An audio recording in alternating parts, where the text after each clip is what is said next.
राजा के यहाँ बुद्ध का जन्म हुआ।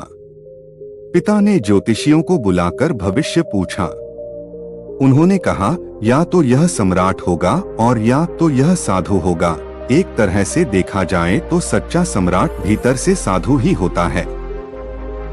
जब ज्योतिषियों की भविष्यवाणी राजा ने सुनी तो वे घबरा गए कि मेरा बेटा साधु हो जाए, ऐसा ठीक नहीं होगा।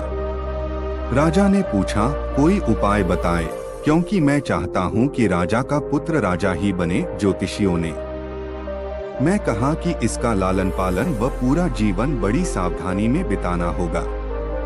अर्थात आपका पुत्र सिद्धार्थ कभी किसी बूढ़े व्यक्ति को न देखे, कभी किसी बीमार व्यक्ति को न देखे और कभी किसी मरे हुए व्यक्ति को न देखे।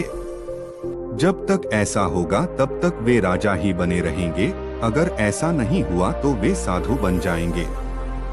राजा शुद्धोधन ने अपने पुत्र सिद्धार्थ के लिए बढ़िया से बढ़िया, बड़े बड़े महल, अच्छे से अच्छा भोजन, दास दासियां और खाने पीने के सामान आदि वस्तुओं के ढेर लगा दिए। पिता ने पुत्र को सुख सुविधाओं में इतना उलझा दिया कि उसे बाहर का संसार याद ही नहीं आया। शुद्धोधन ने समझ लिया कि अब इतने सुखों के आगे साधु बनने का प्रश्न ही उपस्थित नहीं होता। वे निश्चिंत हो गए। राजा शुद्धोधन ने बिल्कुल पक्की व्यवस्था कर रखी थी कि उनका पुत्र सिद्धार्थ जीवन में कभी भी वृद्ध, बीमार और मृतक व्यक्ति को देख न सके, क्योंकि वे अपने पुत्र को खोना नहीं चाहते थे। सिद्धार्थ का जीवन ऐश्वर्य और सुख सुविधाओं में बीत रहा था। उनके जवान होने पर एक सुंदर कन्या यशोधरा से उनका विवाह हो गया। विवाह हो जाने पर शुद्धोधन की आधी चिंता मिट गई। अब तो शादी हो गई, अब कहाँ जाएगा? अब तो मेरा पुत्र बंधन में बंध गया है। अब उसके कहीं जाने का सवाल ही नहीं उठता। 1 वर्ष बाद बेटे का भी जन्म हो गया। उसका नाम राहुल रखा गया। अब राजा शुद्धोधन को बिल्कुल पक्का विश्वास हो गया कि अब यह कहीं नहीं जा सकता। एक दिन सिद्धार्थ ने कहा कि पिताजी, आज तक मैंने कभी अपनी राजधानी नहीं देखी। आपकी आज्ञा हो तो आज देखाओ। राजा ने कहा, हाँ हाँ, अवश्य जाओ, अपना शहर देखकर आओ। एक सारथी को भी साथ में भेजा गया कि जाओ राजकुमार को राजधानी घुमा फिरा कर लाओ। फिर भी राजा ने चाक-चौबंद इंतजाम कर रखा था कि कहीं चूक न हो जाए। सिद्धार्थ के लिए राजधानी के प्रमुख मार्ग खूब सजाए गए थे, पर घूमते घूमते सिद्धार्थ ने थोड़ा उल्टा मार्ग ले लिया। वे उस मार्ग से गुजरने लगे जहां पर तैयारी नहीं थी, और आज उनको बहुत आश्चर्य हुआ जब पहली बार उन्होंने एक बूढ़े आदमी को देखा। कमर झुकी हुई, पूरी चमड़ी में झुर्रियां पड़ी थीं। वह परेशानी और दुहक से बेहाल था। उसकी चाल बहुत धीमी थी। बूढ़े की झुकी हुई कमर को देखकर सिद्धार्थ को एक झटका लगा और सारथी से उन्होंने पूछा, क्या एक दिन मैं भी बूढ़ा हो जाऊंगा? सारथी ने कहा, हाँ राजकुमार, हर व्यक्ति के जीवन में 3 अवस्थाएं आती हैं, बचपन, जवानी और बुढ़ापा। एक दिन तुम भी बुढ़ापे की अवस्था में जाओगे। हे राजकुमार, यह संसार का नियम है। चाहे गरीब हो या अमीर, सबका शरीर शिथिल अर्थात बूढ़ा होता है। राजकुमार सोच में पड़ गया। सारथी ने रथ को आगे बढ़ाया तो कुछ दूरी पर एक बीमार व्यक्ति मिला जो रोगों से घिरा हुआ था। उस पीड़ित व्यक्ति को देखकर राजकुमार का मन बहुत ही दुखी हुआ। राजकुमार ने पूछा, इसको क्या हुआ है? सारथी ने कहा, यह व्यक्ति बीमार है, इसलिए यह कराह रहा है। इस संसार में दुख और सुख दोनों हैं।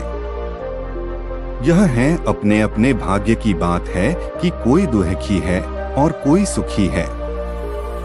क्या मैं भी कभी बीमार हो सकता हूँ? सारथी ने कहा, आप यह विचार अभी छोड़ दें। समय बड़ा बलवान होता है। ये सारी बातें कर्मों पर निर्भर करती हैं, चाहे राजा हो या रंक, सुख दुख सब पर आते हैं। अगर शरीर में कोई रोग आना है तो वह आएगा। यह सब सुनकर राजकुमार सोच में पड़ गया। सारथी ने रथ को कुछ आगे बढ़ाया तो सामने से 4 कंधों के ऊपर एक अर्थी को जाते हुए देखा। राजकुमार ने ऐसा पहली बार देखा था। उसने सारथी से पूछा, यह क्या है? यह आदमी मर गया है। यह मुर्दा है। जो व्यक्ति मर जाता है उसको बांधकर श्मशान भूमि में ले जाते हैं, फिर वहां पर उसे जला दिया जाता है। राजकुमार ने कहा, क्या सबको मरना पड़ता है? हाँ, सबको मरना पड़ता है। यह मृत्युलोक है।